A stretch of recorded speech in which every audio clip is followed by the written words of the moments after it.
अचो अचो अचो हे बिठिया जे परे ना है हे बिठिया में एडो कम ना है बा हिंजे सिर्फ टायरन जी ता हवा भराई दो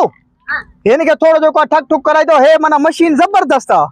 दिसो था ना हे बिठिया बीठे बीठे ये थी हिंजो डिगलो भी नवो थी बुझी ना हे सिर्फ टायरन में तू हवा विजाई दे हिंजी हर शे क्लियर आ दिसे तो ना कम सुठो कंदी ना वीआईपी मशीन आ जबरदस्त आ अच्छा है तो पुरानी यार ते बीठे बीठे ये थी आ ना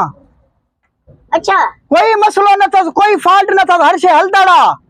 हां तो घणा पैसा रे नीजा आपके सुठी थी लगे कम करे ने तू पा तसल्ली करे पर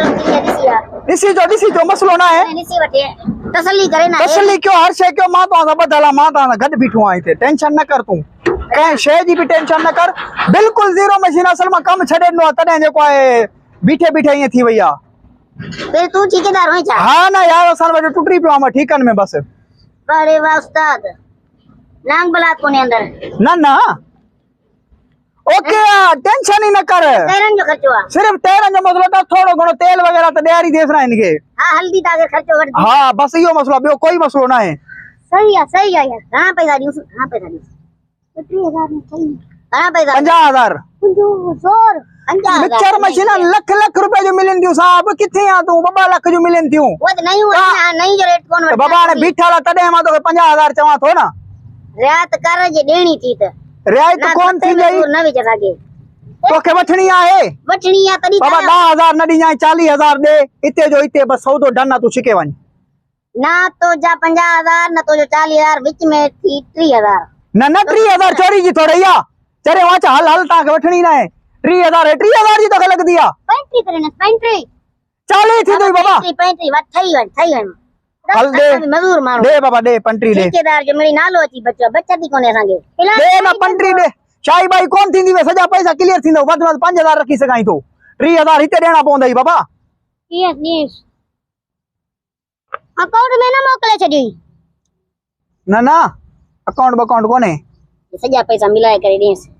पूरा न ट्री हां गणे वठ हां तो बच्चो कने हल रबड़ आज तो भलो दा लगी पोला मालिक आज तो ठीक है ट्रैक्टर का है ठीक है करते है का मां हला ने ठीक है सही अस्ता छिके वजो 5000 ता खमा उते ठीक है ते वर तू मची उते जाते बिठा हो ना काम कंदा कर बता जा उधार कई उते में वर तू मची 5000 ता ट्रैक्टर का है बी क्यों हाने ट्रैक्टर का है चुका है लू ना पो ट्रैक्टर काल कयूं सा काल करें से छा लगो पे है छा है असानी मशीन ते छो बिठाओ छा है चोरी करनिया छा चोरी करनिया हमन वर क्या लड़े हल हाने न धक छा है नहीं पियो ये असानी मशीन हाथ तो ये पैसा हाने असानी ना है हाने मालिक मां वरी बाबे के सदिया मुंजो बाबो खूनी मानू थी बाबो री ते काडे ची जडी ठेकेदार बियो जो पुरानो ठेकेदार है ठेके जो काम कंदो यो वो हाने छडे दिनो तस काम असा उनी का वर्तिया पैसारी नानन के रोक वो तमासा फराड करे वियो फराडी तू लगे तो बाके छो ना मुजी मशीन के हाथ ना लगे हलो कुटगी ना पाऊं चोरी के केस में मरती ना 3000 के बजाय ना तो पी के सदे हम ना हलो मुझे इते लाश हां वने सदे हदिस दादे तो ये पीछे दिठला हलो ना कर महीना न्यू जे मत तेरे ठग लगे बियो छो ठग लगे बियो ट्रैक्टर रे फोन कर जल्दी कर